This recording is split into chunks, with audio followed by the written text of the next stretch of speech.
10 چیزیں ایسی ہیں سننے والے کو اگر بتائی جائیں اور سننے والا اس پر غور کرے اور سوچے تو اللہ تعالیٰ اس کو اس نصیحت سے نفع پہنچاتا ہے. 10 چیزیں سن لیں.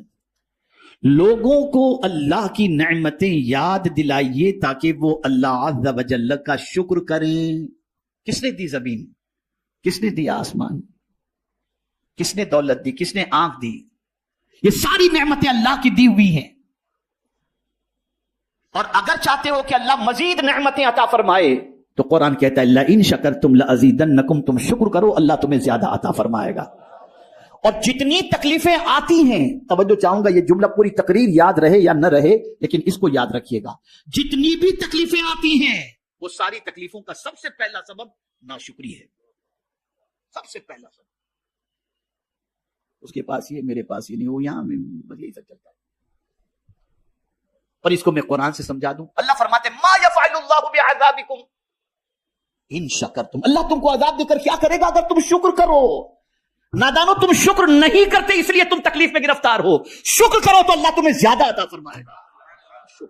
نعمتوں کو یاد کرو. یہ ہوا بغیر پیسے کے مل رہی ہے، آکسیجن بغیر پانی مل رہا ہے، یہ نعمتیں کون دینے والا؟ اللہ دینے والا. اب اس کی نہ سنے تو کس کی سنے؟ یہاں علماء تشریف فرما ہے، طلباء تشریف فرما. ایک بہت حکمت کی بات بتاؤں، اللہ عز و جل نے جبرن کسی کو نہیں کہا کہ مجھے مانو. توجہ چاہوں، جبرن نہیں کہا کہ مجھے اللہ مانو. اللہ نے عقل عطا فرمائی. انسان کے پاس تو عقل ہے نا، جانور کے پاس نہیں، انسان کے پاس تو عقل ہے. اللہ نے عقل دے دی، عقل دے دی. کافروں کو بھی اللہ نے نہیں فرمایا کہ جبرن مجھے خدا مانو. اس نے جبرن نہیں فرمایا، اس کو روزی دے رہا ہے، پانی دے رہا ہے. سورج نکلتا ہے تو تھوڑی مسلمانوں پر نکلتا ہے، سب پر نکلتا ہے کہ نہیں نکلتا؟ بارش برستی تو سب فائدہ اٹھاتے ہیں، آکسیجن سے سب فائدہ اٹھاتے ہیں، مسلم اور نان مسلم، اللہ کو ماننے والے اور نہ ماننے والے. اے اللہ، جب تو اتنا سب کچھ دے رہا ہے تو اپنے آپ کو منواتا کیوں نہیں ہے جبرن؟ تو اللہ فرماتے ہیں میں نے عقل دی اور یہ ساری چیزیں عطا کی تاکہ عقل سے بندہ سوچے تو صحیح، میں اس کو نہیں مانتا پھر بھی مجھے روزی دے رہا ہے، پھر بھی مجھے آکسیجن دے رہا ہے، پھر بھی مجھے پانی دے رہا ہے. کون ہے یہ سب دینے والا؟ کون ہے؟ اب جب وہ عقل کا استعمال کرے گا تو پھر اس کا وجدان کہے گا کوئی تو ہے جو مجھے دے رہا ہے، وہی دینے والی ذات کا نام اللہ ہے. اللہ ہے. تو جبرن اللہ نے نہیں منوایا، نعمتیں دی. دیکھو ان نعمتوں کو، کون ہے یہ نعمتیں دینے والا؟ کون ہے ہوائیں چلانے والا؟ کون ہے سورج کو پیدا کرنے والا؟ تلاش کرو. جب تم دیکھو گے تو تمہیں وہی ذات نظر آئے گی جسے ہم اللہ عز و جل کہتے ہیں. تو اللہ کی نعمتوں کا شکر ادا کرو.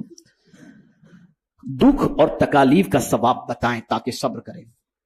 اب بخاری شریف کی ایک حدیث سنا دو تاکہ آپ سمجھیں. میرا ایک ٹاپک ہے انشاءاللہ، میں اس پر مطالعہ کر رہا ہوں. ہر دکھ میں ایک نعمت، میرا موضوع ہے انشاءاللہ، پھر کبھی میں عرض کروں گا قرآن و حدیث کی روشنی میں. ہر دکھ کے پیچھے ایک نعمت چھپی ہوئی ہے، کوئی دکھ ایسا نہیں. تو اب یہاں فرمایا گیا کہ لوگوں کو نصیحت کرو. کس طریقے سے؟ اپنے بچوں کو، گھر والوں کو، دوستوں کو، سامعین کو یہ نصیحت کرو، اللہ کی نعمتیں یاد دلاؤ. کتنی نعمتیں اللہ نے دی، زمین، آسمان، چاند، سورج، تاکہ ان کے اندر شکر کا پیدا ہو اور اس کا رابطہ اپنے رب قدیر سے مضبوط ہو جائے. دوسری چیز، دکھ اور تکالیف کا ثواب بتائیں تاکہ صبر کریں. آپ کو بتاؤں، یہ ہماری سوچ ہے کہ تکلیف اس کو آتی ہے جس سے اللہ ناراض ہوتا ہے. اور میں بخاری شریف کی حدیث پیش کر دوں. یہ حدیث تو آج تک آپ نے سنی ہوگی کہ من یرید اللہ خیرا یفقہہ فی الدین، اللہ جس بندے سے بھلائی کا ارادہ فرماتا ہے اسے دین کی سوجھ بوجھ عطا کر دیتا ہے. لیکن آج بخاری شریف کی ایک حدیث اور سنا دو. اللہ جس بندے سے بھلائی کا ارادہ کرتا ہے اس کو مصیبت میں گرفتار کر دیتا ہے. من یرید اللہ بہ خیرا یصب منہ اور یصب منہ یصب منہ. اللہ جس بندے کا، کما قال، اللہ جس بندے سے بھلائی کا ارادہ فرماتا ہے اس کو مصیبتوں میں گرفتار کر دیتا ہے. اس لیے کہ مصیبت پر صبر کرنے کا جو اجر ہے وہ کسی عمل کا اجر ہے ہی نہیں. اور صبر کرنے والے کو انسان سلام کرے یا نہ کرے، فرشتے قیامت کے دن سلام کریں گے اور کہیں گے سلام علیکم بما صبرتم فنعم عقبی الدار.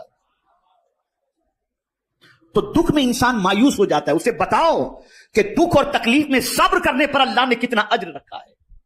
تیسری چیز، گناہوں کی سزا اور عذاب سنائیں تاکہ گناہوں سے باز آ جائیں اور ان سے توبہ کریں.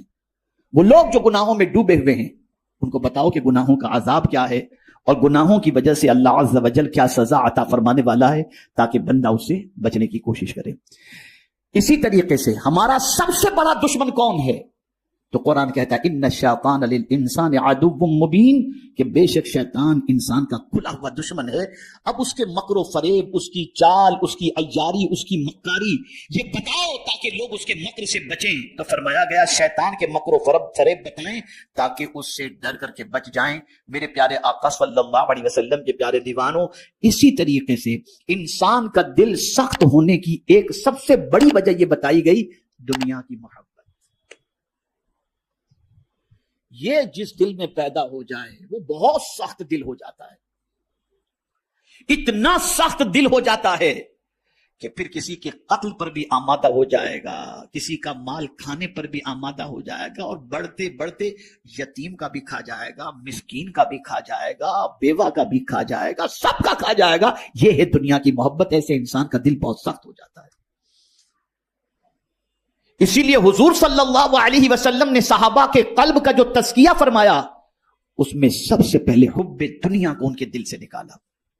تو فرمایا گیا دنیا کی بے ثباتی اور بے وفائی سمجھائیں تاکہ اس میں دل نہ لگائیں لوگ. بتاؤ یہ دنیا ختم ہونے والی ہے، دنیا پرماننٹ رہنے والی ہے، دنیا پرماننٹ رہنے والی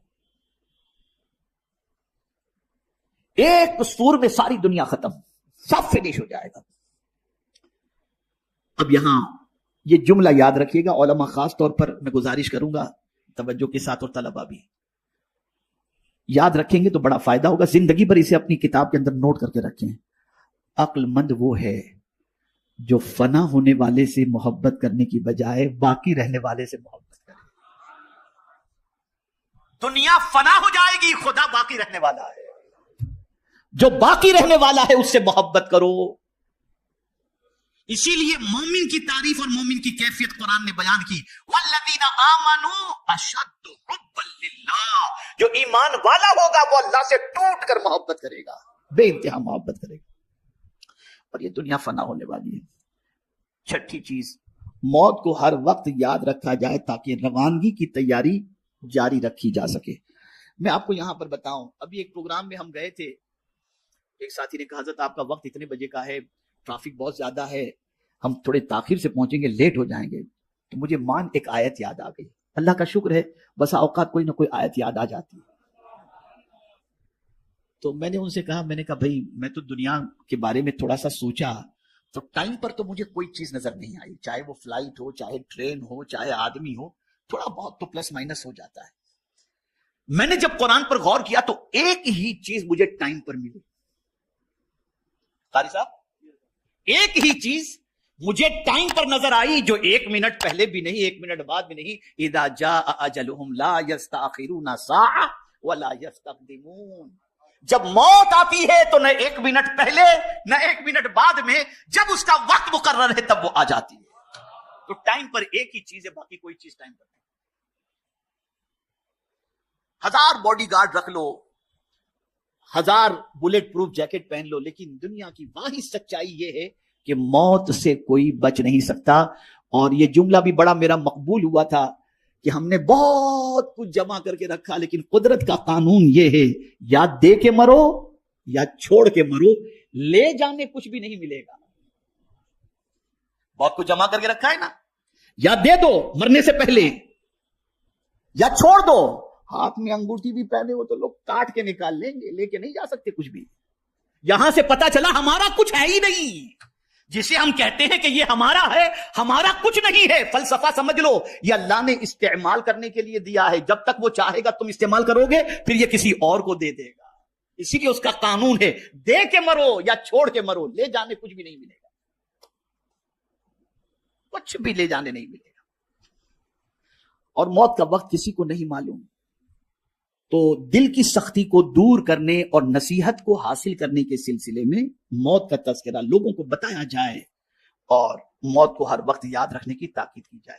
اسی طریقے سے 7ویں چیز، قیامت کو زیادہ سے زیادہ یاد دلایا جائے تاکہ اس کے لیے زیادہ راہ جمع کیا جا سکے. لوگوں کو بتایا جائے قیامت ایک دن ہے، آخرت کا دن ہے، وہاں کیا چیز کام آئے گی اس کو بتاؤ، وہاں کی سچویشن کیا ہوگی اس کو بتاؤ، وہاں کون کس کے کام آئے گا بتاؤ. میری ایک کتاب خریدیے گا مکتب سے، محشر میں حضور کہاں ملیں گے. کوئی نہیں ملے گا، کسی کا پتہ نہیں، لیکن حضور کا پتہ معلوم ہے. حضور نے خود بتا دیا میں کہاں ملوں گا، اور کہاں ملیں گے؟ جہاں سخت حاجت ہے وہاں مصطفیٰ پیارے تشریف فرما گے۔ پل صراط پر ملیں گے، میزان پر ملیں گے، حوض کوثر پر ملیں گے۔ یا رسول اللہ آپ کی عظمتوں پر قربان کہ جن کوئی بھی مصیبت ایسی نہیں جس کے حل کے لیے آپ پہلے سے موجود نہ ہوں۔